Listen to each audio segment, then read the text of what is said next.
ಪರಂ ಶಾಂತಿ Kannada YouTube channel ಪರಂ ಶಾಂತಿ ಬೇಹದ್ ಜ್ಞಾನಕ್ಕೆ ಸ್ವಾಗತ. ಇಂದು ನಾವು ಬಾಪೂಜಿಯವರು ತಿಳಿಸಿಕೊಡುವಂತೆ ಆತ್ಮನ ಎನರ್ಜಿ ಹೇಗೆ ಕಡಿಮೆ ಆಗುತ್ತದೆ ಮತ್ತು ಹೇಗೆ ಅದನ್ನು ಹೆಚ್ಚಿಸಿಕೊಳ್ಳಬೇಕು ಎಂಬುದನ್ನು ತಿಳಿಯೋಣ. ಬಾಪೂಜಿಯವರು ಹೇಳುತ್ತಾರೆ, ಆತ್ಮದ ಎನರ್ಜಿ ವಿಚಾರಗಳಿಂದಾಗಿ ಕಡಿಮೆ ಆಗುತ್ತದೆ. ಜನರು ಸದಾ ಆಲೋಚನೆ, ವಿಚಾರಗಳು, ಸಂಕಲ್ಪಗಳನ್ನು ಮಾಡುತ್ತಲೇ ಇರುತ್ತಾರೆ. ಯೋಚನೆ ಮಾಡುವುದು ಅಂದರೆ ಆತ್ಮದ ಪವರನ್ನು ವೇಸ್ಟ್ ಮಾಡಿಕೊಳ್ಳುವುದು ಎಂದರ್ಥ. ಹೀಗಾಗಿ ಜ್ಞಾನ ಮಾರ್ಗದಲ್ಲಿ ವಿಚಾರ ಸ್ವರೂಪರಾಗಬಾರದು ಎನ್ನಲಾಗಿದೆ. ಏಕೆಂದರೆ ಯೋಚಿಸುವುದರಿಂದ ನೀವು ಮಲಗಿರುವಾಗ ನಿಮ್ಮ ಆಕಾಶ ತತ್ವ ಅಂದರೆ ಕಾರಣ ಶರೀರಕ್ಕೆ ಎಫೆಕ್ಟ್ ಆಗುತ್ತದೆ ಮತ್ತು ಆಕಾಶ ತತ್ವ ಎಫೆಕ್ಟ್ ಆದಾಗ ಅದಕ್ಕೆ ಬೇಕಾಗುವ ಎನರ್ಜಿ ಪರಮ ಆಕಾಶದಿಂದ ಸಿಗುತ್ತಿರುತ್ತದೆ ಹಾಗೂ ಪರಮ ಆಕಾಶಕ್ಕೆ ಪರಮ ಮಹಾತತ್ವದಿಂದ ಎನರ್ಜಿಯು ಸಿಗುತ್ತಿರುತ್ತದೆ ಹಾಗೂ ಪರಮ ಮಹಾತತ್ವಕ್ಕೆ ಎನರ್ಜಿಯು ಅಲ್ಟಿಮೇಟ್ ಆಗಿ ಆತ್ಮನಿಂದ ಸಿಗುತ್ತದೆ. ಹೀಗಾಗಿ ಯೋಚಿಸುವುದರಿಂದ ಆತ್ಮದಲ್ಲಿ ಪವರ್ ಪರಮ ಮಹಾತತ್ವದಲ್ಲಿ ಬರುತ್ತದೆ ಮತ್ತು ಪರಮ ಮಹಾತತ್ವದಿಂದ ಪರಮ ಆಕಾಶಕ್ಕೆ, ಅಲ್ಲಿಂದ ಆಕಾಶ ತತ್ವಕ್ಕೆ ಬರುತ್ತಿರುತ್ತದೆ. ಹೀಗಾಗಿ ಯೋಚಿಸುವುದರಿಂದ ಆತ್ಮನ ಪವರ್ ವೇಸ್ಟ್ ಆಗುತ್ತದೆ ಮತ್ತು ಆಲೋಚನೆಗಳು ನೆಗೆಟಿವ್ ಇದ್ದಾಗ ಆಕಾಶ ತತ್ವದಿಂದ ನೆಗೆಟಿವ್ ಎನರ್ಜಿ ಕ್ರಿಯೇಟ್ ಆಗುತ್ತದೆ. ಆಕಾಶ ತತ್ವದಲ್ಲಿ ಅಂದರೆ ಕಾರಣ ಶರೀರದಲ್ಲಿ ನೆಗೆಟಿವ್ ರೆಕಾರ್ಡ್ ಆಗುತ್ತದೆ. ನಾವು ಮಾಡುವಂತಹ ಸಂಕಲ್ಪಗಳು, ಯೋಚನೆಗಳು ಎಲ್ಲವೂ ಕಾರಣ ಶರೀರದಲ್ಲಿ ರೆಕಾರ್ಡ್ ಆಗುತ್ತಿರುತ್ತವೆ. ಕಾರಣ ಶರೀರ ಅಂದರೆ ಆಕಾಶ ತತ್ವ. ನಾವು ಯೋಚನೆ ಮಾಡುತ್ತಿದ್ದಂತೆ ಆಕಾಶ ತತ್ವದ ಮೇಲೆ ತಕ್ಷಣ ಎಫೆಕ್ಟ್ ಆಗಿ ಆಕಾಶದಿಂದ ವಾಯುವಿನಲ್ಲಿ ಕನ್ವರ್ಟ್ ಆಗುತ್ತದೆ. ಆ ಯೋಚನೆಗಳು ನಂತರದಲ್ಲಿ ವಾಯು ತತ್ವದಿಂದ ಅಗ್ನಿ ತತ್ವದಲ್ಲಿ ಕನ್ವರ್ಟ್ ಆಗುತ್ತವೆ.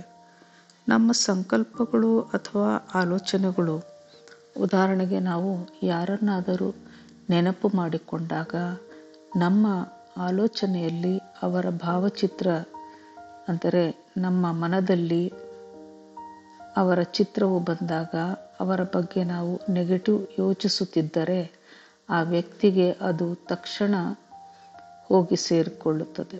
ಅಂದರೆ ಅದು ಆಕಾಶದಿಂದ ವಾಯು, ವಾಯುವಿನಿಂದ ಅಗ್ನಿ, ಅಗ್ನಿ ತತ್ವದಲ್ಲಿ ಎಫೆಕ್ಟ್ ಆಗಿ ಆ ವ್ಯಕ್ತಿ ಎಲ್ಲಿಯೇ ಇರಲಿ, ಅಮೇರಿಕಾದಲ್ಲಿಯೇ ಇರಲಿ, ಅಲ್ಲಿಗೆ ಹೋಗಿ ತಲುಪುತ್ತದೆ. ನಿಮ್ಮ ಸಂಕಲ್ಪಗಳು ನೆಗೆಟಿವ್ ಆಗಿದ್ದರೆ ಆ ವ್ಯಕ್ತಿಯ ಬುದ್ಧಿಯಲ್ಲಿ ನಿಮ್ಮ ಸಂಕಲ್ಪಗಳು ಅವನ ಓರಾದಲ್ಲಿ ಹೋಗುತ್ತವೆ. ಒಂದು ವೇಳೆ ಆ ವ್ಯಕ್ತಿಯ ಓರಾ ಪವರ್ಫುಲ್ ಆಗಿದ್ದರೆ ನಿಮ್ಮ ಸಂಕಲ್ಪಗಳು ಹಿಂದಿರುಗಿ ಬಂದು ನಿಮ್ಮ ಮೇಲೆ ನೆಗೆಟಿವ್ ರಿಯಾಕ್ಷನ್ ಮಾಡುತ್ತವೆ. ಅಂದರೆ ನಿಮ್ಮ ಓರಾದ ಮೇಲೆ ದುಷ್ಪರಿಣಾಮ ಬೀರುತ್ತದೆ. ಅಂದರೆ ನಿಮ್ಮ ಸೂಕ್ಷ್ಮ ಶರೀರದಲ್ಲಿ ರಿಯಾಕ್ಷನ್ ಮಾಡುತ್ತದೆ. ನಂತರ ಸೂಕ್ಷ್ಮ ಶರೀರದಿಂದ ಮಣ್ಣು ಮತ್ತು ಜಲತತ್ವವು ರಿಯಾಕ್ಷನ್ಗೆ ಒಳಗಾಗುತ್ತದೆ. ಹೀಗಾಗಿ ನೆಗೆಟಿವ್ ಯೋಚನೆಗಳು ಅಲ್ಟಿಮೇಟ್ ಆಗಿ ನಿಮ್ಮ ಆತ್ಮನ ಶಕ್ತಿಯು ಬೇರೆ ಬೇರೆ ಸ್ಟೇಜ್ಗಳಲ್ಲಿ ಕನ್ವರ್ಟ್ ಆಗಿ, ಅಂದರೆ ಆಕಾಶದಿಂದ ವಾಯು, ವಾಯುವಿನಿಂದ ಅಗ್ನಿ, ಹೀಗೆ ಅಗ್ನಿಯಲ್ಲಿ ಕನ್ವರ್ಟ್ ಆಗಿ ಸಂಕಲ್ಪಗಳಿಂದ ಪವರ್ ವೇಸ್ಟ್ ಆಗುತ್ತದೆ. ನೆಗೆಟಿವ್ ಸಂಕಲ್ಪಗಳಾಗಿದ್ದರೆ ಓರಾ ನೆಗೆಟಿವ್ ಆಗಿ ಕಪ್ಪು ಬಣ್ಣಕ್ಕೆ ತಿರುಗುತ್ತದೆ ಹಾಗೂ ಬ್ಲ್ಯಾಕ್ ಓರಾನಿಂದ ಹೊರಟ ಸಂಕಲ್ಪಗಳು ನೆಗೆಟಿವ್ ಎಫೆಕ್ಟನ್ನು ಮಾಡುತ್ತವೆ. ಬಲಹೀನ ಆತ್ಮವಾಗಿದ್ದರೆ ಅದು ನಿಮ್ಮ ನೆಗೆಟಿವ್ ಎಫೆಕ್ಟನ್ನು ರಿಸೀವ್ ಮಾಡಿಕೊಳ್ಳುತ್ತದೆ. ಇದರಿಂದ ಅದರ ಓರಾ ಡ್ಯಾಮೇಜ್ ಆಗುತ್ತದೆ ಹಾಗೂ ಅದರ ಓರಾ ಪವರ್ಫುಲ್ ಆಗಿದ್ದರೆ ನೀವು ಮಾಡಿದ ನೆಗೆಟಿವ್ ಸಂಕಲ್ಪ ಹಿಂದಿರುಗಿ ನಿಮಗೆ ಟಚ್ ಆಗುತ್ತದೆ. ಆ ವ್ಯಕ್ತಿಗೆ ನಿಮ್ಮ ಸಂಕಲ್ಪ ಟಚ್ ಆದರೆ ಆ ವ್ಯಕ್ತಿ ನಿಮ್ಮ ಬಗ್ಗೆ ಯೋಚಿಸತೊಡಗುತ್ತಾನೆ. ನಿಮ್ಮ ಬಗ್ಗೆ ನೆಗೆಟಿವ್ ಯೋಚಿಸಿದಾಗ ಆ ನೆಗೆಟಿವ್ ಸಂಕಲ್ಪ ನಿಮ್ಮ ಓರಾದಲ್ಲಿ ಪ್ರವೇಶ ಮಾಡಿ ಅವನ ಎಲ್ಲ ಸಂಕಷ್ಟಗಳು ನಿಮ್ಮ ಸೂಕ್ಷ್ಮ ಶರೀರಕ್ಕೆ ಎಫೆಕ್ಟ್ ಮಾಡುತ್ತದೆ. ನಂತರ ಅಲ್ಟಿಮೇಟ್ ಎಫೆಕ್ಟ್ ಆಕಾಶ ತತ್ವ ಅಂದರೆ ಕಾರಣ ಶರೀರ ಎಫೆಕ್ಟ್ ಆಗುತ್ತದೆ. ಹೀಗಾಗಿ ಜ್ಞಾನ ಮಾರ್ಗದಲ್ಲಿ ಹೇಳುವುದೇನೆಂದರೆ ಯೋಚನೆಗಳನ್ನು ಮಾಡಬಾರದು, ನಿರ್ಲಿಪ್ತರಾಗಿರಬೇಕು.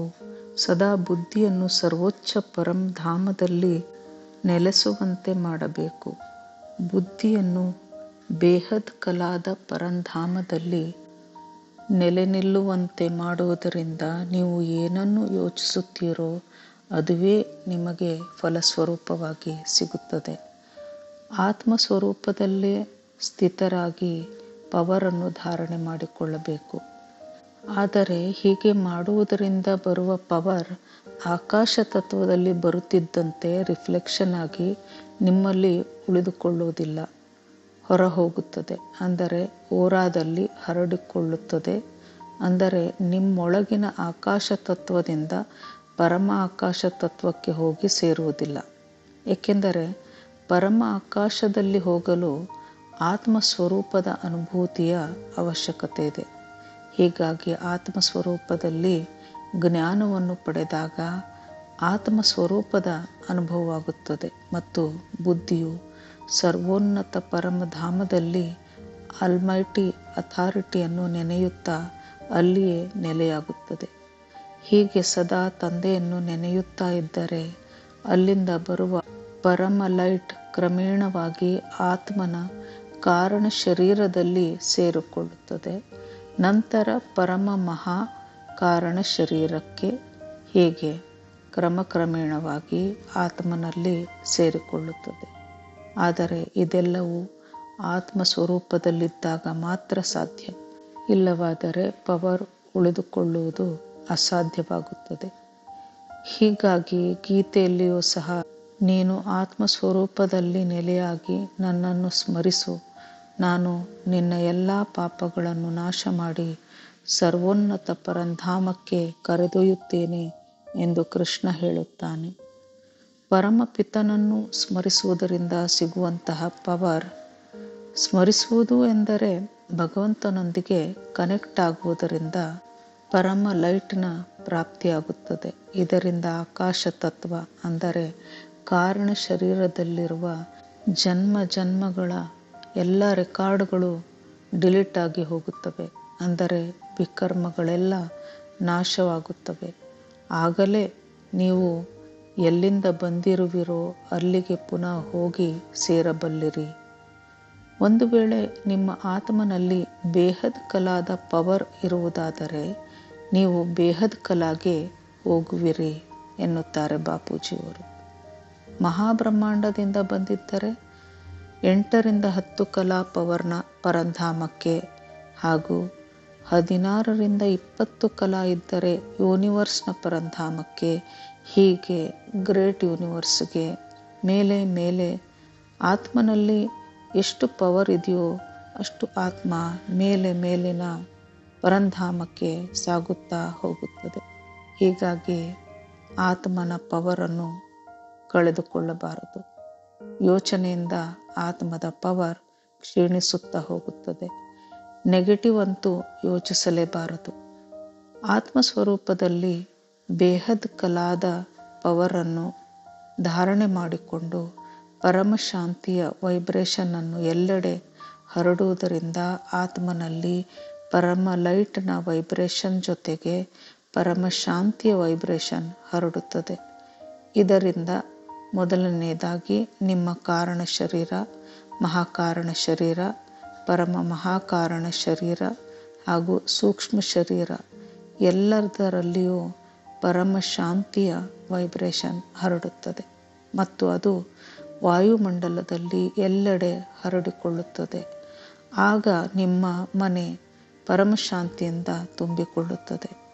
ನಿಮ್ಮ ಆತ್ಮನಲ್ಲಿ ಪವರ್ ಇದ್ದಾಗ ನಿಮ್ಮ ಸಂಕಲ್ಪ ಶಕ್ತಿ ಹೆಚ್ಚುತ್ತದೆ. ಹೀಗಾಗಿ ಪವರನ್ನು ವೇಸ್ಟ್ ಮಾಡಿಕೊಳ್ಳಬಾರದು. ಒಳ್ಳೆಯದಕ್ಕಾಗಿಯೇ ಪವರನ್ನು ಉಪಯೋಗಿಸಬೇಕು. ಪವರನ್ನು ಪರಮಶಾಂತಿಯ ವೈಬ್ರೇಷನ್ ಹರಡುವುದರಿಂದ ಇಮ್ಮಡಿಗೊಳಿಸಿಕೊಳ್ಳಬೇಕು. ಇದರಿಂದ ವಾಯುಮಂಡಲದಲ್ಲಿ ಪರಮಶಾಂತಿಯು ಹೋಗಿ ಜನರಿಗೆ ಪರಮಶಾಂತಿಯ ಅನುಭವವಾಗುತ್ತದೆ. ನಿಮ್ಮನ್ನು ನೆನಪು ಮಾಡಿಕೊಳ್ಳುವ ಶತ್ರು ಸಹ ಪರಮಶಾಂತಿಯ ಅನುಭವವನ್ನು ಪಡೆಯುತ್ತಾನೆ.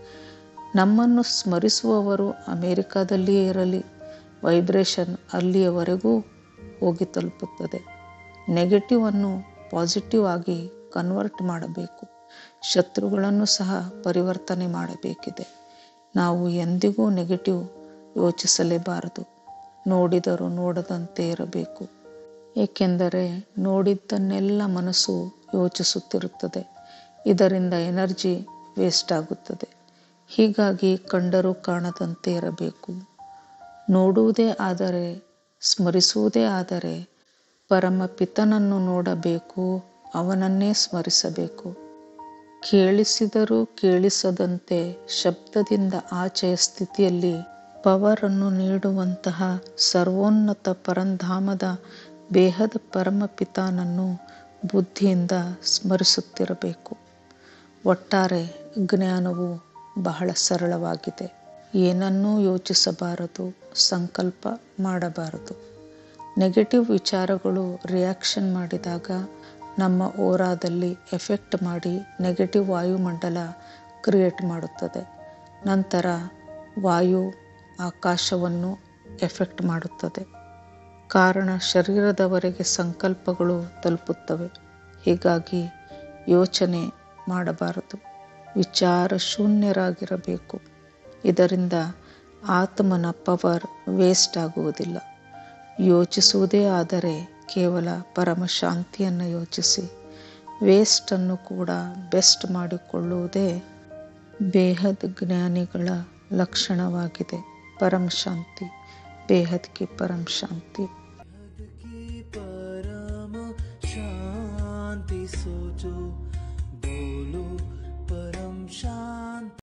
Join us daily for our morning live meditation, Monday to Saturday, 5:30 to 6:30 a.m. Join us daily for live meditation, 10 p.m. to 11 p.m.